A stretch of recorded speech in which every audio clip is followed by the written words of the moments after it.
Welcome to the Upshot, Ultra-World Disc Golf's podcast about the latest in the disc golf world.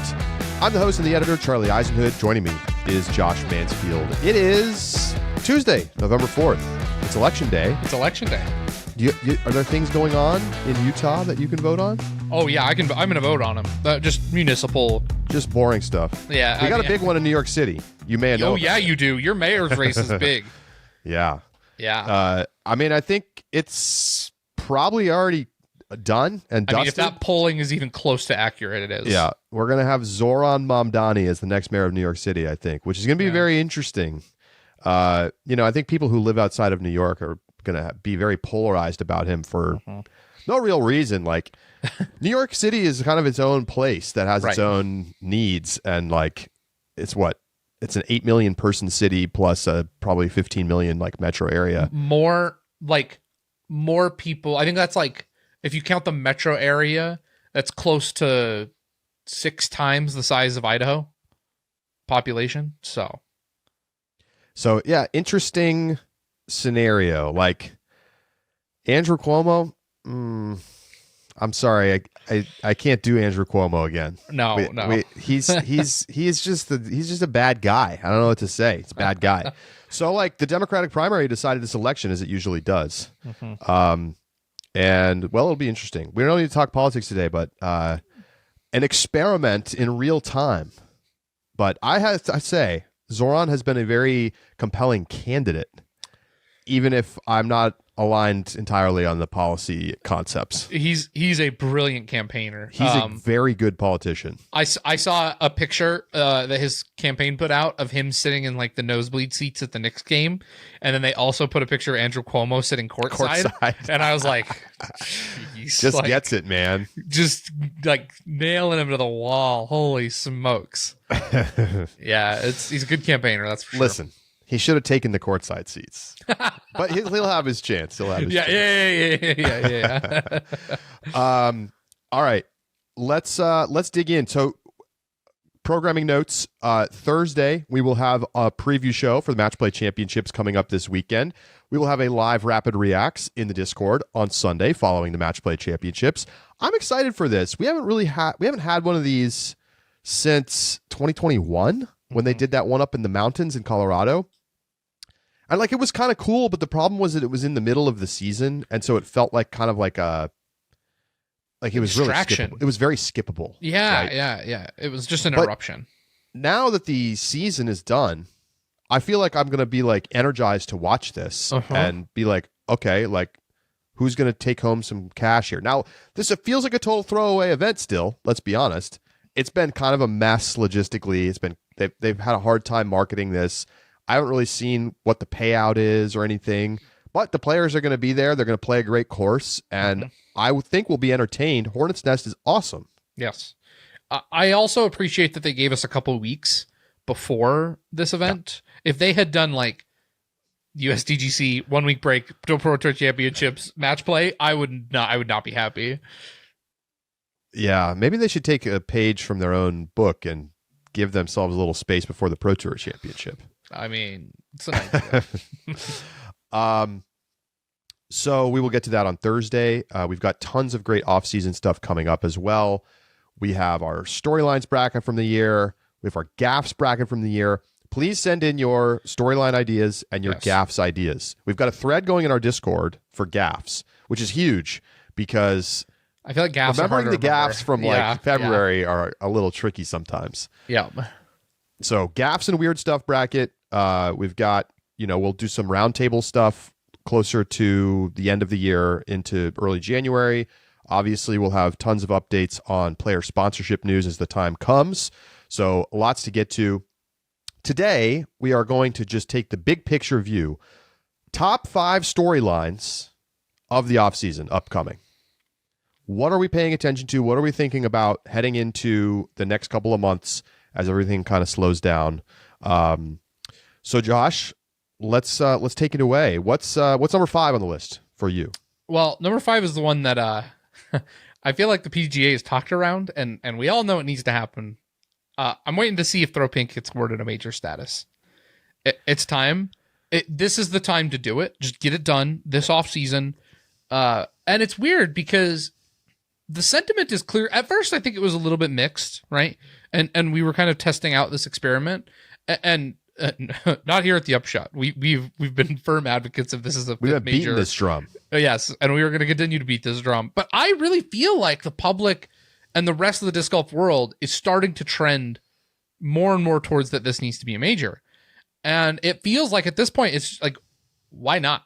Like I have no compelling reason why you don't make this an event or a major. And so that I'm really watching, because I think this is the off season that they just need to get up and do it. Even if, Josh, the announcement is early next year, beginning in 2027, the U.S. DGC will play host to both MPO and FPO for the U.S. championships in the elite divisions. Fine. And the U.S. Women's Championship will become a whatever they decide to do is fine by me. They want to go to 5 majors. They want to keep it 4. Yes. Make U.S. Women's a tour stop. Make U.S. Women's its own thing with clinics with the pros. I don't care what they do. Do not care. But I feel like the thing that I have heard behind the scenes is that Innova's ownership of USDGC is like the thorn in the side of this scenario. So if that's what it's about, and that's the holdup, I feel like they just need to come to the table and talk about how to address that, because there's got to be some kind of solution. Hey, we're going to give you, we'll let you run the MPO and FPO US championships, which is effectively what we're already doing. Yes. Right? There's no event structure change that is required. We're just talking about the naming conventions and the way we discuss this. And so then you say, but you're going to have to pay us 5% of revenues or whatever it is. Like, come up with the money terms that are necessary in order for you to essentially license this to, it's not even Innova, right? Technically, it's US Disc Golf. And I feel like that's fine. The PDGA has been consolidating power over the majors, which we will talk about, in a way that is like, I get it why they want to do that, but yes.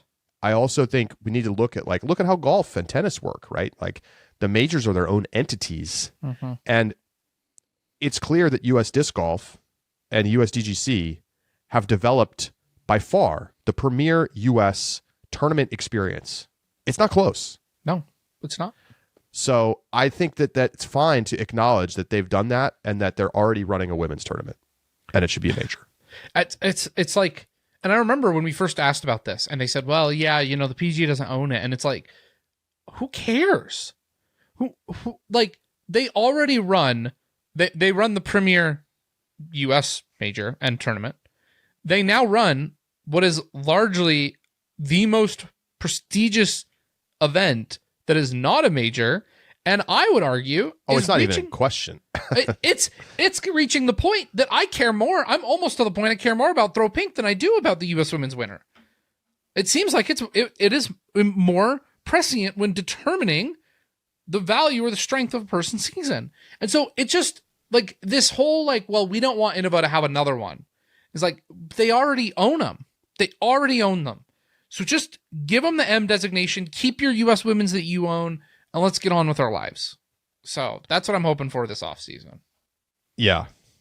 Me too. All right. Next up, number 4. Is the Disc Golf Pro Tour season going to find its final form in 2026? So, Josh, we've talked already about the 2026 season schedule. Yep. And so let's talk about some of the things that are changing. Number 1, they're adding some new tournaments. This New Orleans event, super exciting. Yep. They're doing an early season Charlotte event.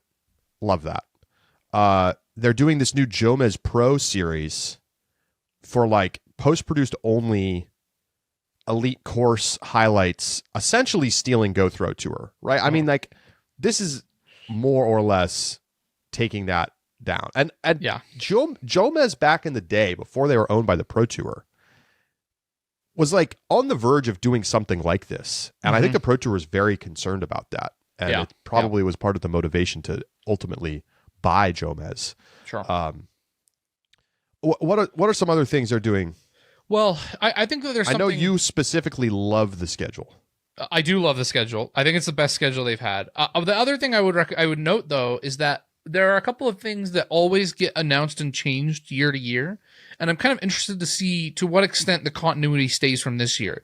Those include point structures, playoff structure, and DGPT championship formatting. This year, I think, was probably the most successful iteration of all three of those factors that the Pro Tours ever had.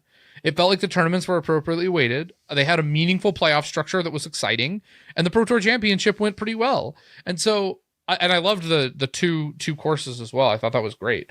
So when I look at those things that, like, it feels like the Pro Tour's tinkering with every single year, I think those are going to be big markers to me about their perception of the success of this season.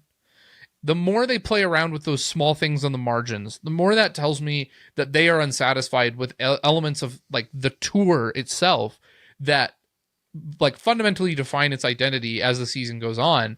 And I really think that if, like, this season was pretty successful, and I'm really going to be watching closely to what extent they feel like they need to make changes. Now that to me, they got it pretty close to right. Other things that I think are notable. They've kept some places that I think are pretty promising, like Kansas City Wide Open is back. Mm-hmm. They've cut the Texas swing down to one tournament. We just have Open at Austin. Talk about things we've been yelling about for years. Yeah. There's a big break between the Northwest Championship. We have 2 weeks until the European Major, now called the Europa Cup, and owned by the PDGA. We'll get to that a little bit later. We're going to see if we can tease that in all four of our other top storylines. I know. We're 2 for 2 now. So they go Northwest Championship early June. Then you got basically 10 days to get to Europe. Mm-hmm. And then it's European Major time. And then there's 3 consecutive DGPT Europe events after that on each of the successive weekends. No breaks. So if you want to play 2 weekends in Sweden and then a weekend in Finland after you play the Estonian Major, you could stay over there.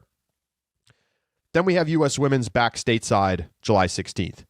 That's like a little tricky in the scheduling front, but it is what it is. Then week off before Ledgestone. So there's like a little bit more pad in the schedule on either side of the European swing, which I think will make more people play these events. I hope so. Like the Northwest Championship is going to be really popular this year, I think, because people are going to be getting ready to play Worlds there next year.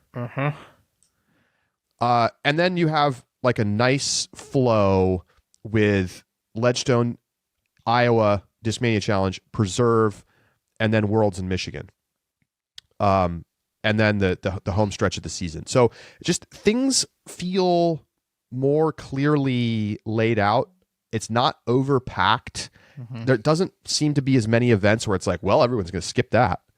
And I just think that is a great thing. Charlie, did you see where the finale of the Jomos Pro Series is going to be? I just saw this. Cactus Rock. Yes, it's going to be Cactus Rock. That's pretty exciting. They've been teasing this course for like 1,000 years. And now they've got it on. Like, yeah, there's just a lot of things I think that I'm really optimistic about for next season, and seeing where some of these adjustments come in, it's going to be interesting. But I love its final form. Like, it used to be that season to season the DGPT was unrecognizable. I think this is the first time that, like, depending on some of the changes that are made, like, we might see the preparation and initiation of what is, like, really a solid lock on what we expect of the Pro Tour season each year. Okay, what's next, Josh? Yeah, third. Charlie, are we going to be having a cold stove season? Josh, let me tell you this. Okay. Every time that I've said it's going to be a quiet off season, not much going on this year, I've been horrendously wrong. Okay, the most famous one. Now everybody's Simon telling me. Moved. Now everyone is telling me, oh, it's going to be a quiet off. Everybody's telling me, oh, the market is dead. That none of these companies want to spend any money. I feel I'm taking the other side of the trade. Okay. I know better. I've been burned too many times. I think we're going to get some crazy surprise. Maybe it's only going to be a couple of things. And I think if you're in that middle to, low end of the market, you're probably in a terrible spot in 2026. Yeah. But if you are at the high end and you are like an actual name, I think that you will have an opportunity to make a move. Now, you maybe won't get as much money as you did in the past, but it's all about relative money, right? It's not about okay, nobody's going to get $1 million contract in 2026. But if someone's willing to pay you twice as much as the company you're currently at, you're going to make a move. And what's the difference to us as fans? Okay, I don't want to preview this too much. I have 2 questions I have to ask you then. First, if Adam Hammes moves, is that a hot stove? Is that crazy?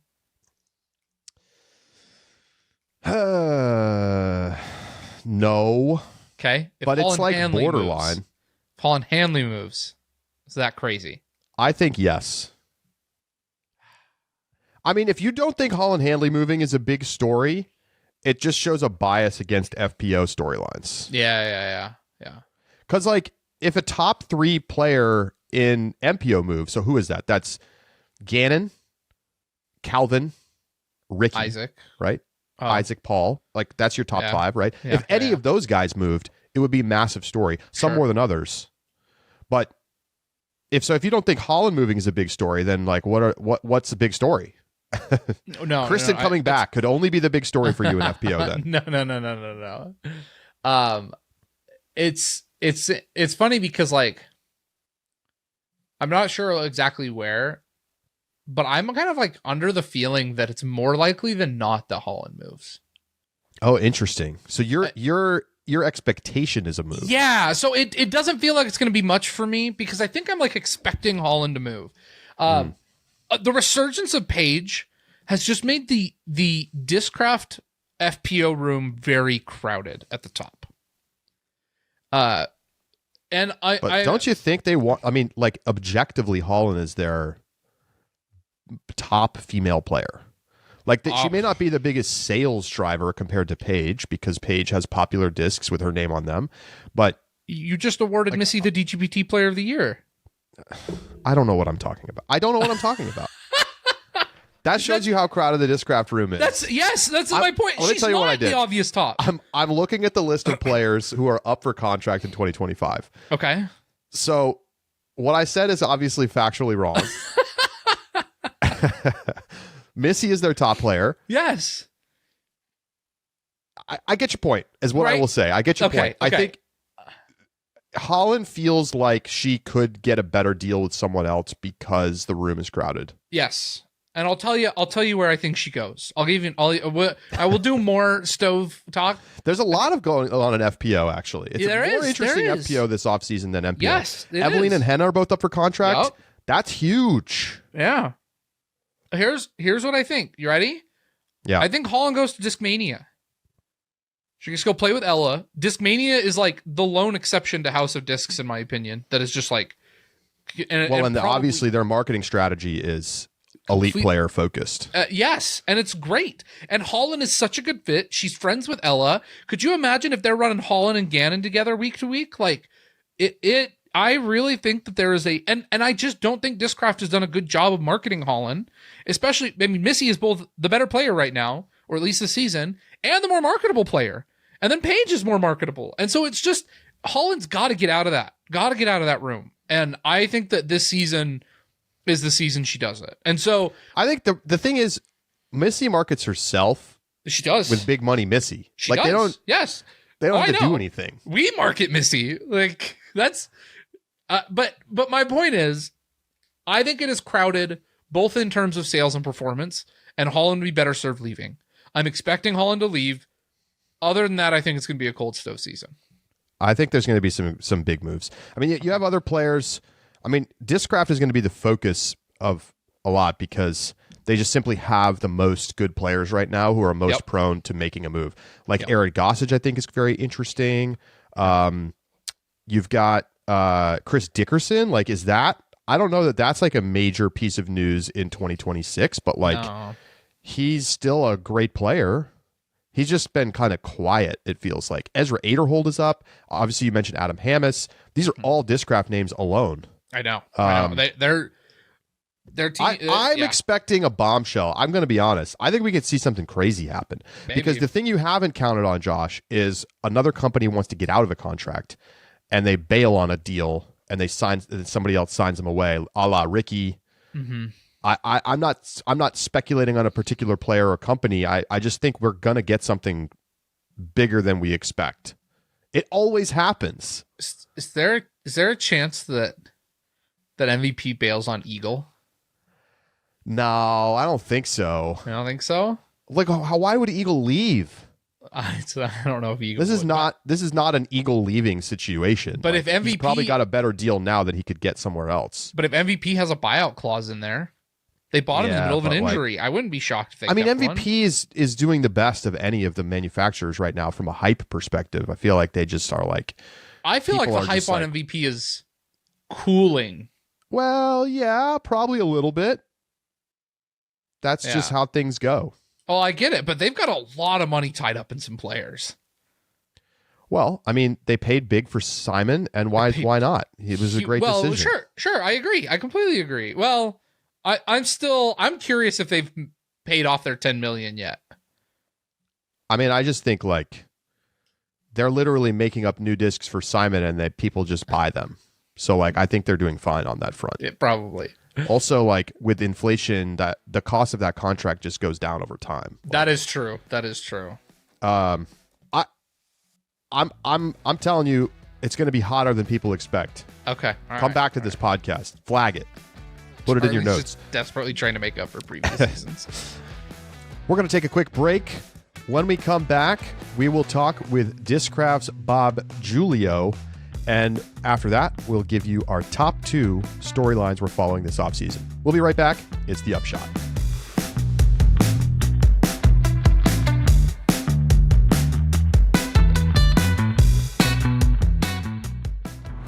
The Upshot is presented by Pound Disc Golf, makers of the best bags in the sport. Great news. They've got tons of bags shipping right now. They've got the blackout in both the Rufus and the Octothorpe, peacock and navy Rufus, sage and coffee as well. They've got a steel and sage Octothorpe, a coffee and steel Octothorpe. Similar colorways available in the Octo Halls. And for the Vagabonds, navy and foliage. Love to see it. Take a look at the available bags right now, or even design your own with the custom pack builder. You can get the bag of your dreams exactly the way that you want it. It's all available at PoundDiscGolf.com.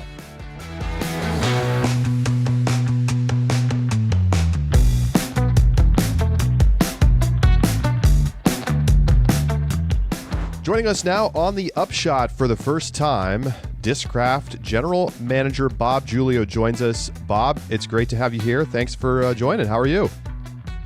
I'm doing great. Thanks for having me. It is officially the disc golf off season. I'm sure that doesn't mean things slow down for you over at Discraft. Probably gets busier now than a couple months ago. How have things been going in 2025 so far?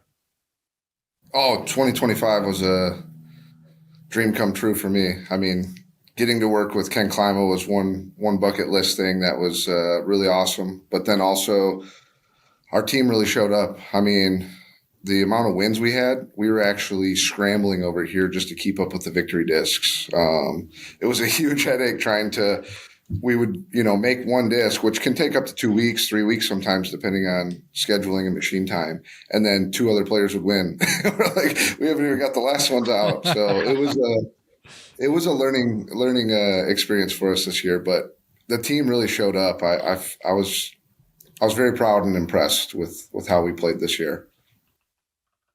It's a nice problem to have, that's for sure. I actually wanted to start by talking a little bit about discs.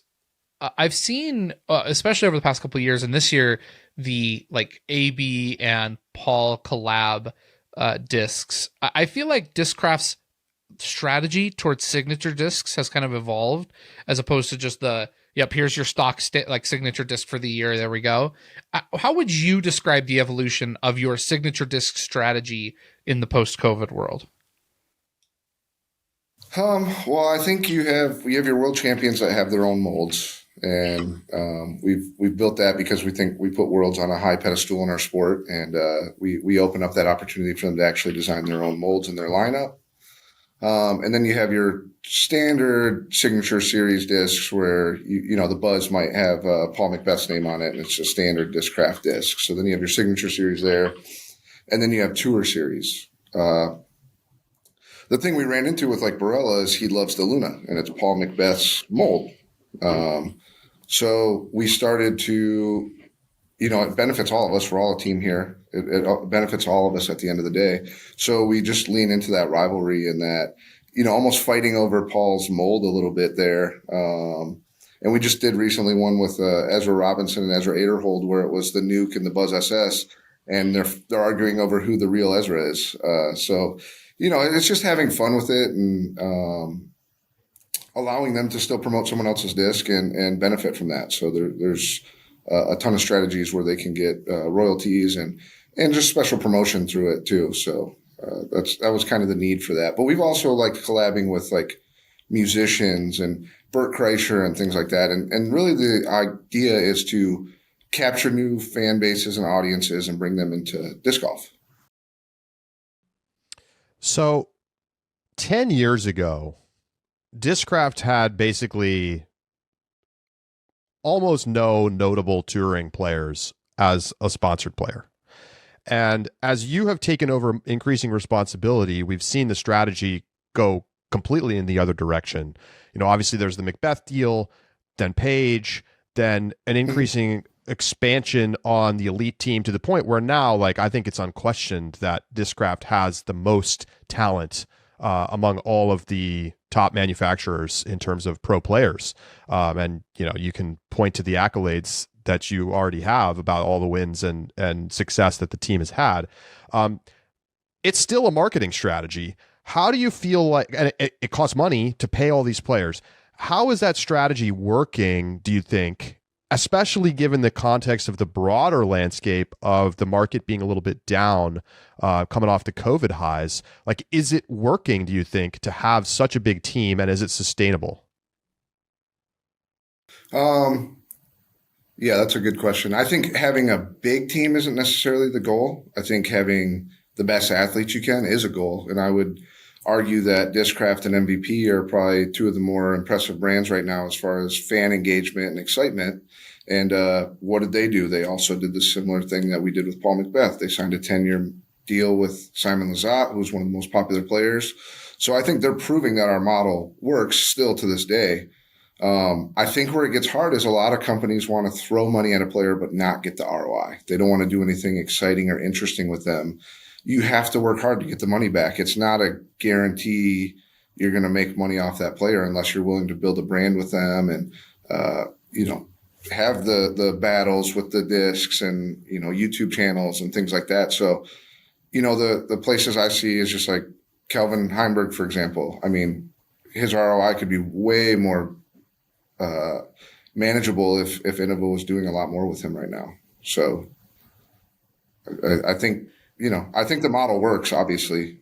And what was the other part to that question? Just is it good as a sustainable path moving forward? I mean, you have a lot of players up for contract this offseason. Yeah, no, it is sustainable for us. We've been able to ride the wave and manage that. I think the reality is the COVID contracts are going to come back down to reality a little bit, and that's okay. There's a leveling out period, and we kind of all knew that was coming. I mean, you've talked about that for a few years. During COVID, we were talking about that. Like, how do we keep this up? It's getting hard. So there'll be some reality checks, but, you know, I hope that most companies still want to invest and put money into players. It's exciting and it's fun for the fans. With your large team that you are looking at that are going to be free agents, do you like what, I guess what's the strategy going in there? Is your goal always to retain all of them, or are you looking to try and prioritize preserving like a little bit higher salaries even at the expense of a slightly smaller team? No, I mean, everyone's individually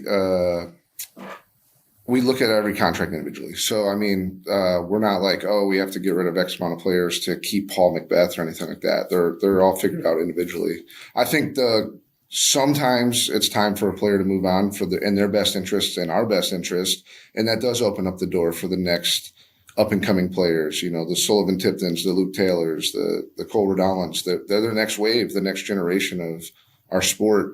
You do have to be able to keep room and things like that on the elite team. So there is some strategy. We've pretty much retained most of our players except for like Haley King back in the day. That was the most notable one that left. There's been some other players here and there, but it was always on pretty good terms and understanding that maybe it's best for them to shop around too and see what else is out there. When you say you look at every player individually, do you mean that you compare each player's individual ROI against their salary, or do you like recognize like this is what we spend on players, this is what we feel like we get in return, with the recognition that you might subsidize some players who maybe aren't, your top household names? Yeah, no, we look at them individually on their ROI and what they're bringing to the table. They're a marketing tool in that aspect, and I think you have to do that. As far as like overall budgeting, the goal is always to try to break even on all the players, and that's hard to do. But there are other factors that come into that: YouTube, Instagram, their following count. But the goal is usually to break even. Now, break even isn't as easy as people think because there's opportunity costs, right? So if it costs you like 10,000 discs for this player to break even, those are discs that we could have sold for a profit. So we have a balance there where it's within our realm of what we can do, and it makes sense for us. I noticed that you just mentioned a couple of players who are DGA sponsored. Do you look at players on DGA as an extension of the Discraft universe since you're doing the manufacturing? Yes and no. I mean, it's a separate company in that way. So, I mean, we have a great relationship with Scott and DGA, and some of those players came from like the Discraft Underground early on, and there was more opportunities there for them to grow. And I think that is one problem that Discraft has right now is we're really stacked. So it can be intimidating to come to our team. But I would also say it wasn't Paul and Ricky winning every event this year. We had a lot of first-time winners, and there is something to be said about the competition within our team, people wanting to shine and move up. And I feel like we do a great job of pulling the best out of the athletes that we can. What would you describe sales this year relative to 23 and 24? Are we flattening, are we bouncing back, or are we still cooling off from the COVID highs? I think we've been doing great. I can't speak for the rest of the market. I know there has been issues in other areas. We've been pretty flat. I think the hard part is everything came up cost-wise, so profits aren't as great as they were. It's like no one wanted to bring costs back down after COVID. So manufacturers are squeezed with the cost staying high, and, sales are kind of leveling out. I will say we have to work a lot harder to get the sales that we need. So we have to be way more strategic with what our fans want and making sure we're not wasting our efforts on things that just aren't moving the needle. We've had a few subscribers in our Discord asking about European players and why Discraft has largely kind of stayed out of the European market in terms of sponsoring players. Is that something that you will think about doing differently moving forward? Yeah, absolutely. It came down to distribution. If we can't get discs over there at a cost-effective manner, then there's no point in picking up players and like not doing them a good service. Now that we have that partnership with OTB Europe, it allows us to get product over there faster and at a better rate. So we are starting to look at players and things like that. I won't lie, I want Nicholas Antela on Discraft. So that's one that I'm hoping for. Yeah, you're name dropping all the big stars from the other teams right now. Yeah, I love that. That's fun. When you look at Europe, then I mean, it's clear that Europe is expanding. So more than just the players, on the broader point, I guess, what do you see as Discraft's strategy and long-term investment in Europe? Yeah, I think the fan base is very strong in Europe. So we're just trying to get over there and actually learn more about their culture and what they're trying to accomplish. The immediate thing right now is to get the product over there for the players that, the fans that want it. And then the next step is to start strategizing with the team. The team, I feel like, is even for in America, the lifeline to the fans and the market. They're interacting on the front lines. So we want to learn about what's popular over there and what's different from the United States market, basically. So I know the zone's super popular over there for whatever reason. But you can't deny like the viewership at Worlds and the energy that they have for the sport. They seem to respect it at a higher level. And that's kind of where Discraft's at. We put the athletes in the sport at the highest level. And I think our goals align in that way. We want the fandom. We want people to enjoy watching the James Conrad shots and the Goose and Paul battles. There's so many things that have happened in our sport that are amazing. But I do think it ties all back to athletes in every sport. Another part of investment in sponsorships is like sponsoring and being named sponsors of tournaments. Obviously, there's probably some exceptions, some really top events. D-Glow has been Discraft branded for I don't know how long, but generally, when Discraft chooses to be named partner, named sponsors for events, what are you like? What's a target ROI for that kind of sponsorship? Is it just breaking even? Is it like, are you seeing good returns on that kind of sponsorship? It's not amazing returns. I think it's good for the sport. And that's kind of where we're at with it. It is also a try to break even thing. There's a lot of marketing value that goes into Ledgestone and D-Glow, things like that. You can't argue that Nate, with what he's done with Ledgestone, he's gotten a lot of Discraft in people's hands. So yeah, there's a value on the back end that you can't necessarily always track. The goal, I think, Innova and some of the other companies are probably feeling the same way. Is like it would be nice to start getting some outside sponsors because the manufacturers really are, supporting the sport in that way and keeping it afloat. So you see, Ledgestone, D-Glow, I think are kind of some of those notable exceptions, but I'd have to go look. But smaller events you feel are more of a subsidization than anything. Yeah. A lot of it's just donation at that point. So, but it is for you want to see the next Nate Heinel pop up and be running amazing tournaments, and there is a lot of value that's not tracked to just that bottom line of that event. So, I know you're a competitive guy. I think it's coming across with some of your comments so far. Sure. When you look at the industry overall, like, are there things that you see other manufacturers do that you say, "Damn, I wish I thought of that first"? And like, what would be some examples of that? Thought of that first. No, I wouldn't say that. I've been inspired by Innova in the past. Jonathan Poole specifically. He was someone that I always looked up to with the way that he carried himself and handled the players. I love that competitive drive that he still has. I see it with USDGC all the time. So I wouldn't say that I'm looking at what other companies are doing and going, "Oh, we're dropping the ball," or "We need to do something different there." I think I look at other companies in the world and I look at like Nike and their messaging and how do you capture some of that, I would say. How do you feel like the House of Discs consolidation has affected the overall disc golf market? It's probably helped Discraft and MVP and Innova a little bit as far as there was some really loyal fans there that kind of don't like the investment group side of things and they wanted to jump onto something new. I won't lie. I hope they can survive it and come out of it because I don't think it'll be good for the sport in any way.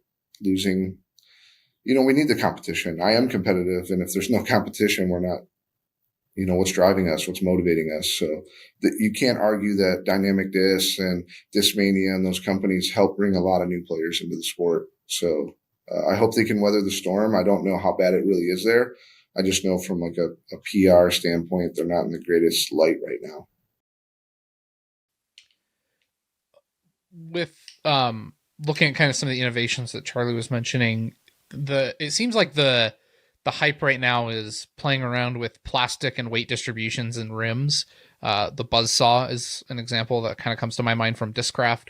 What do you think is the next big disc innovation? Where do you see Discraft trying to go next with some of that innovation? We have a bunch of things in the works, but really a lot of it's, it's the beautification of a disc. I mean, the PDGA has standards of the limits that you can take a disc. So there's not a lot of options there. We are starting to, I grabbed some discs that I wanted to plug to you later, but we are starting to mess around with flight rings a lot more. Obviously, we come from that world of just flying discs. Let's go. So I think there's still things out there that we can do. Jim Kenner's a mad scientist when it comes to coming up with this and stuff like that. He said he's working on something that he thinks will be different, but he won't give me any information. So I'm just waiting on that. He comes up with some really cool stuff. I mean, he created the Ultrastar back in the 80s. So I'm looking forward to that. Yeah. Important question.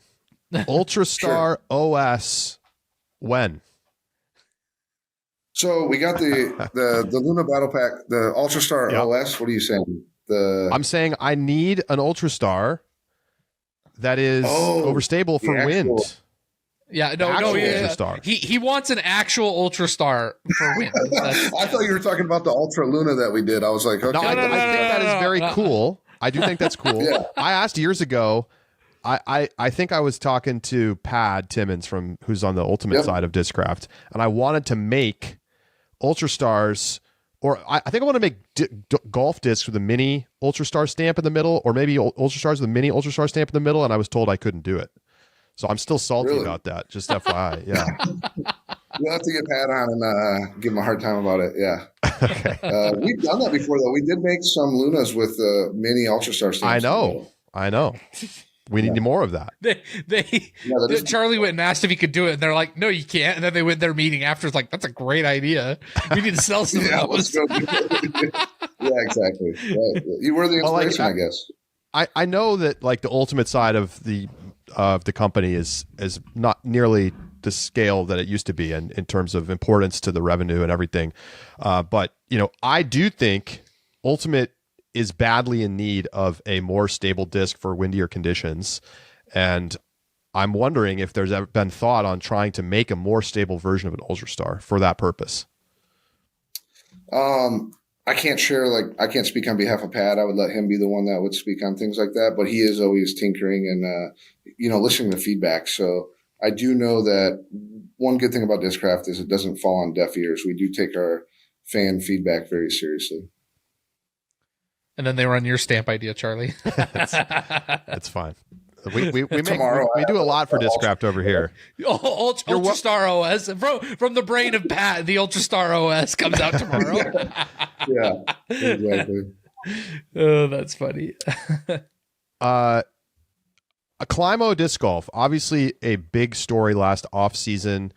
Huge splash rollout. Ken leaving Innova was obviously not something that anybody ever expected, even more so maybe than Paul leaving when he did. How has that been going? It feels like there was a ton of energy and interest initially, and it feels like things have been much more quiet since then. Are you seeing sales? Is it like a slow burn? Where do you feel like that brand is, especially considering how much work you have to do on the Discraft side of things? Sure. Yeah, no, it's been going really well. There was a lot of things that we learned early on where we kind of like throttled its growth because we could only handle so much. And we want to grow we don't want this to be like a flash in the pan thing and then it's gone. We want this to build into a stable of discs and, potentially there'll be sponsored players, maybe more in the junior range with that. But right now we only have the 5 working on a 6 disc. But I think as far as overall, it's been a huge success. Not only we've been bringing in money and it's surviving and making profit and the product's moving, but we've also been able to get Ken at a lot of events. He's got to meet a lot of fans for the first time. I mean, in my era growing up, he was the GOAT, and there wasn't a lot of opportunities to get his autograph or take pictures or meet him as much as there is today. There wasn't booths set up back in the day. You had to literally go bother them while they were talking to their friends or practice putting or something. So, I mean, as far as like what it means to us and what our goal was with it, Ken's super happy. He came to the team party at D-Glow, and he was playing catch with Ezra and AB and all those guys. I've never seen him happier, and that means the most to us, honestly. But the discs are selling good. Dana Vici is doing an amazing job running the brand. We do have some plans to make it easier for consumers, and I think it's going to be much better next year. This year was a learning curve. I mean, it was a totally different strategy than what we're used to, and we couldn't just implement it into the Discraft brand because there's already so much going on with the Discraft brand. And I think the other goal was we want people that maybe don't have a relationship with Discraft to still be able to build a relationship with Climo or have that relationship from the past. Cool. Very cool. I am curious what other discs you have sitting there next to you. You said you had a couple, and man, I'm a sucker for seeing plastic. So I'm curious what other discs you had that you wanted to talk about. It's just the Luna Battle Pack. I was just going to show that as a whole. So we have the Luna Battle Pack coming soon. The actual release date worldwide is November 21st. But the goal here is we have 2 Lunas in the pack, one with Ultra Star rings and then a standard Luna. The main goal is to find out, do flight rings actually change the flight of a disc? So, you know, where our head's going, like, do fans like this feel? Do they notice different lift or turn? Are flight rings a mental thing? We want to get that data and see what people think. Where my head goes right away is like a nuke, for instance. If you had an overstable nuke, say the flight rings actually straighten out and make the disc push more. Now putting, you know, flight rings on that disc, can you get 30 extra feet? And we've only had the marketing team throw it around here, and we are seeing some actual differences. So it's pretty exciting and interesting. The other cool thing we did was our CEO, Mike Wagner, kind of went crazy, and he likes like the sport card collector aspect of like opening a pack and not knowing what's in there. He had us do all kinds of cool plastics. So the sets will come the sets will come matching plastic. So you'd get 2 identical plastics so you can have a fair test against them. Sure. But in some cases, like the Big Z might fly a little straighter than the ESP. And I think there'll be people trading and borrowing packs and really geeking out about it. I mean, the Luna is one of our best selling discs, so it made sense to hit it with the Luna mold and really get the data and the feedback. I got to get one of those flight ring guys. I was going to say, I know Charlie's going to be trying. That's necessary. Yeah. All right. So there was a little bit of a controversy it feels like a couple months ago now. I can't really remember exactly what it was, but I guess it was right around Labor Day because I remember that was the stamps. There were some obvious AI stamps that came out. And, you know, I think people, whereas like maybe a year or 2 ago, it was like a lot of openness to AI stuff. Now people are getting a little bit more like, hey, don't want to see AI slop, you know, on my products. And, you know, especially around Labor Day, just kind of like the messaging was pretty bad there. Yeah, it was so like, I think, you know, you've already addressed this publicly in a social media post. I guess my question is more, how do you envision using AI or not as Discraft moving forward, or your designers who may be contractors? Like, are you like, you can't use AI? Is it like AI is okay, but we still need you to put your final touches on it? You know, I think everybody's figuring out their policy. What is Discraft's? No generative AI. So I didn't know a ton about AI in the beginning. And when I made that message, it was from the heart. It was the truth. I kind of turned a blind eye to the technology as a whole. And that was a mistake on my part, just because I was kind of being an old fuddy-duddy. And I was like, I don't like AI. I don't want to deal with it or like look into it. After that, I took it to heart and I really started looking into it. And there are such things as like generative AI, where it's like literally stealing people's information and artwork online and creating a stamp. So like that's a no-go at all. I don't want to see that. That would be a big issue if we find out that's happening. There are other things like AI tools, you know, I'm looking into more, but, you know, things to help crop or, you know, it kind of happened with clip art back in the day. People would just take like an image and then like, edit it and stuff. So it's trying to figure out where that line is. And we've been working on that. But as far as like AI tools and software and stuff like that, I mean, AI is a very broad thing. My main point was we're paying artists, and if it is being used, it's by paid artists. And those are things that we have to look into. I will say it's also hard to accuse someone of that when you don't know for sure. So, you have to be careful with that. That's a tough line to toe. And I think the benefit to that video, which a lot of people probably didn't realize, was it kind of held all the artists that we work with accountable. And it was a warning shot of like, hey, we better be careful if we're using this. It better not be obvious or Discraft's going to be pretty upset. So, I mean, we work with 12 plus artists. We have 6 full-time artists that we work with. So it does get hard to know everything they're working on. Yeah, it's a new world. I know, and that's the hard part is like I'm sure a lot of companies don't want to draw this line in the sand because we don't know what AI. It might be in 5 years everyone's using AI, and you're just not going to be able to even compete if you're not using all the AI tools that are implemented in our software and our programs. I think that's the tough part about it. According to my notes, at least in the top end of your team, you have 12 players up for contract. How are you prioritizing who you want to sign? Last year we were talking about it was like AB had to be the number one priority. You can tell me if that's true. But some big names up for renewal, including Paige Pierce. Where are you going first, and are deals already done?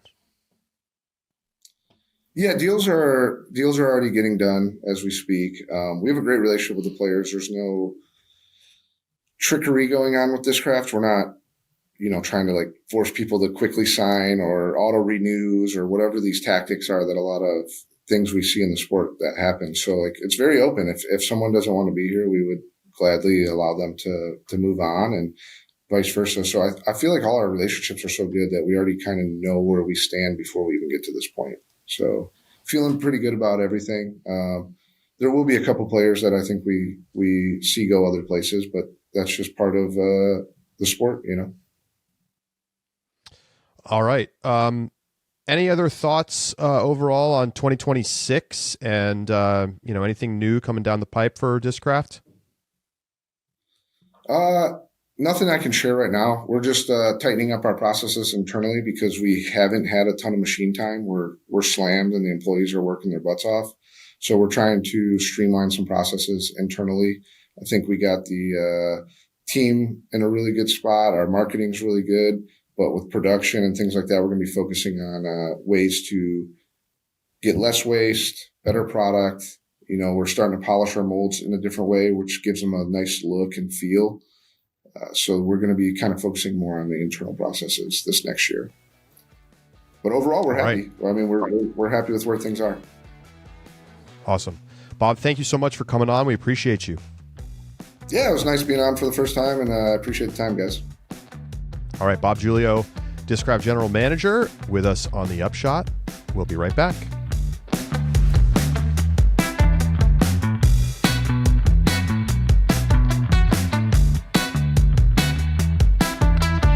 Welcome back to the Upshot. Well, wow, what a great interview with Bob. I've been waiting to have Bob on for a while, so I'm glad that he finally agreed to come on, and he delivered, Josh. Yeah, he did. That was a lot of fun. Taking some shots. Yeah. Giving some real, true statements about how they're feeling about things. I appreciate the candor, and I think it's great to hear. Yeah, it really is. I love the we'd love to get Nicholas, like just naming the people that he's going to be going after. Like that's it was a refreshing interview. I'm really glad that Bob came on. I'm excited to try one of those flight ring Lunas. Yeah, that's pretty cool. It's gonna be interesting. I'm really curious to see if that's the thing. I'm surprised it hasn't been tried already. Like with discs, and maybe it did like long ago. I don't know. I'll be curious. Like with modern plastics and disc shapes, like does it make a difference if you put them on a driver? Mm-hmm. Like you you might imagine like, oh no, like it screws up the aerodynamics. But then you look at a golf ball, right, Josh? And it's like, if you do a straight round ball, it doesn't fly as far as when it has dimples. It's so stabilized. you can't assume that like losing some of the smoothness of the top of a disc would be a problem. I mean, it's not at all clear. Well, I know that they tried. Was it Latitude that tried like the golf ball divots on top? Somebody did that. And that did not go really well. I think you need structures that are specific to disc golf. You don't just borrow and go, oh, divots work. I like balls. the idea. It's worth trying. It's worth trying. I'm surprised it made it to market given the results that I think it went. But all right. Definitely excited to try it. We got 2 things left. Here's my number 2 story of the offseason, Josh. Are we going to be seeing signs of industry bounce back? And like, maybe that's more of a 2026 question than an off-season question, but that's a little of both. I mean, given the interview we just didn't feel particularly, doom and gloom. Maybe Discraft is in its own little universe of like really focusing on the high-end pros. I mean, I think he clearly said sales are flat, margins are down. It's harder to sell discs than it was 2 years ago, but it doesn't seem like it's a disaster. And like, even if you assume he's being a little rosier than maybe they're feeling internally, it doesn't seem like things are like in bad shape. Right. I think honest about the contract sizes, right? They're going down. Yeah, they're going down. Yeah, which we knew. I think that the part that worries me a little bit is when he talks about like tournament sponsorships, for example, are just donations outside of, the big like D-Glow, Ledgestone. Of course, that's like moneymaker for Discraft, or at least is worth the ROI there. But for some of these, I mean, outside of MVP Open, D-Glow, Ledgestone, USDGC and Innova, like it gets really hard to like remember which tournaments are actually sponsored by which companies. And I think that's a point to the idea that it's donations at that point. There have to be means that these manufacturers, like the sport is really going to grow when those manufacturers don't have to subsidize the sport as a whole to like keep it functioning in order for them to sell discs. And maybe that'll never go away. Maybe that's like the nature of the game and kind of a sponsorship manufacturer-esque sport. But I could see a world where these non-endemic sponsors play a big role in industry bounce back when margins are tightening. Yeah. I found a Substack. I think I saw a link to this over on Reddit. This is chaseashley.discgolf.substack.com. So go give him a look. Recent post just a couple days ago that Chase has been doing a look at the search volumes on Google for disc golf, like over time for like the last few years. And, I think indicated early on that there were issues with disc golf like a year ago, that like search volume was way down.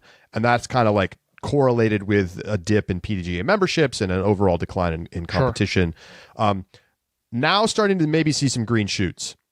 So take a look at this chart. Difference in worldwide disc golf search volume per month this year compared to the same month last year. Okay. So beginning of the year, ugly. Over the winter, ugly. August, September, October, we're starting to see year over year increases in search volume as we're starting to do comparisons to bad months. So this is an indicator of some early signs that perhaps things are we're bottoming. Yeah. We're not seeing things down. And if you take a look at this chart for search volume by market, you'll see huge spikes in Europe. Like Europe is a massive growth market right now, relative to the US. So those dark blue bars is US, like still bad, but getting less bad. Canada also down pretty bad, but getting less bad on average. And then you've got, yellow and green is Sweden, Norway, blue is Finland, mostly up. Yeah. And of course we had a big big summer in Europe this year, so the big spikes around the tour at that time of year makes sense. But I also think it indicates like there is clearly serious growth happening in Europe right now. Yeah, no, which makes sense. Yeah, going to be interesting. I think there's still going to be some companies learning to operate on leaner margins, some changes to operations, but all in all, I think it is with a pretty positive outlook that these companies can get sustainable again, and we're not. It's not the end of disc golf, right? Like it's not the end of the world quite yet. So it's nice to see some indicators of bounce back coming in this season. Yeah. We'll see. I mean, I think it's still a open question, but I feel like we've done a lot of the shedding of COVID folks who are going to shed. Yeah. So at this point, there's something like 17,000 new PDGA members this year for the first time. At some point, losing the old people stops happening at the same pace, and you resume growing. Right. Yep. What's number one, Josh? Number one, Charlie. Article was published back in late October, from the PDGA, introducing the PDGA Europa Cup. Essentially, you can go find this link. The PDGA is taking over the major in Europe. So they kind of detail like the history of the European Open, and they say, and now as the chapter closes on the famed European Open and the meteoric rise of the European Disc Golf Festival continues, the PDGA Europa Cup stands to be the new crown jewel of European disc golf. It will be their flagship event, that the board and staff based in Europe will take the primary leadership roles in the future development and operations of this event, with support from PDGA Global. So it looks like it is efforts of, and remember, the European Open has been a separate entity from the PDGA since its inception. Sort of wholly owned and operated by UC and Discmania, a la what USDGC has done with Innova in the US. Right. And now with this kind of lapse in the European Open and the pivot over to the European Disc Golf Festival, I think the question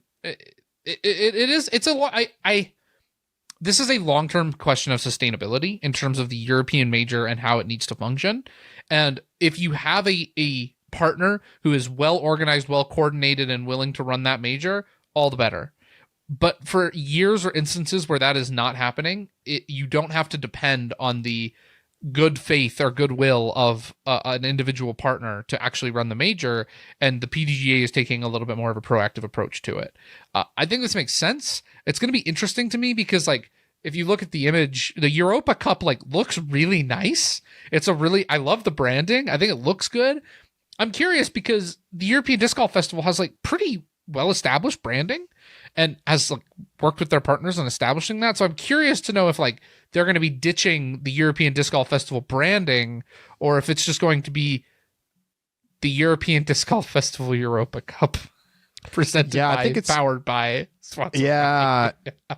It's from the article, it is clear that the European Disc Golf Festival will remain a thing. Okay, so it's not changing its name. Yeah, well, right. But so the European Disc Golf Festival will be a week-long festival. Yeah. Celebrating disc golf that will also include the President's Cup and the Europa Cup as a part of the European Disc Golf Festival. So the Europa is the tournament itself. Europa is the tournament. EDGF is the event that is housing the tournament. And I assume this is all probably agreed upon when they signed this big multi-year deal with EDGF back at the beginning of the year. Sure. That's giving them rights to this tournament and DGPT events and then the Worlds in 2029. So of course, the question that we don't have an answer to yet is, where will the Europa Cup be in 2027? Correct. In 2026, it will be in Estonia. Yes. In 2028, it will be in Estonia. In 2029, it will be Worlds, and then I guess Europa Cup will also take place, and that is being bidded out next year. Yeah. So this is interesting, but to me, this speaks to a general, where is Europe going next? Yeah. Because obviously, with all of the energy that we saw this summer and the massive viewership in Finland and the incredible Worlds with the biggest crowds we've ever seen, you don't want to lose that momentum. So the Pro Tour has really shrinked their Pro Tour events in Europe for next season. What does it mean for Europe overall? Can you have a sustainable European tour? Can you start to push into Western Europe more, where we don't really see events right now? It's all pretty much Nordic Europe. Is that even something that you care about, or do you just want to focus on growing in the Nordics and like kind of slowly expanding westward from there? And when you're seeing these clear signs of growth in that part of the world, how do you facilitate that growth to keep going and build a professional tour around that to give people something to want to watch and be excited by? It's hard because they've done different iterations of European tours with varying levels of success. The issue is that as the margins continue to shrink, I think that a sustainable independent European tour has to be the priority. I completely agree. It's not sustainable to have. Now, my dream. You can't expect the Americans to come over for 3 months. It's not happening. There's not enough money there. That's my dream, but right. We're gonna have to get the money to a point where it makes sense. Yeah. So I think you do need a sustainable independent European tour. That does all the things for the Disc Golf Pro Tour, like championship purposes, and they can earn qualifications, and maybe you need at-large European bids, right? So you have the playoff bids, and you get 4 bids through the playoffs, and then you have 2 bids that come from the European Tour, and you can qualify for the DGPT Championship and USDGC via a European Tour Championship. That makes a lot of sense to me. And then they come over and they come play the playoffs, the Pro Tour Championship, and USDGC, and they've just auto-qualified for all of it. That'd be kind of sick. I like right? that idea. Yeah. So they at the end of the European, European swing, the fourth or that final European tournament, season ends in like August. And then they get to come over to the U.S. and play the home stretch if they so choose. Yep, and just auto-qualify everything. And what that does, and you could even auto-qualify more into like the playoffs and USDGC to guarantee at least 2 events.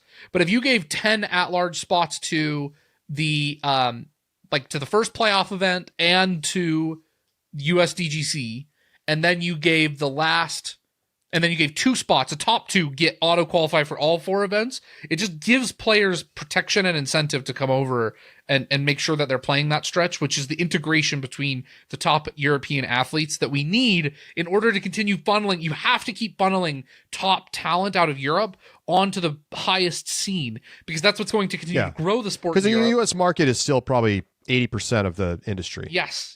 But I would love a world where the European market is half. It's half and half. That'd be incredible.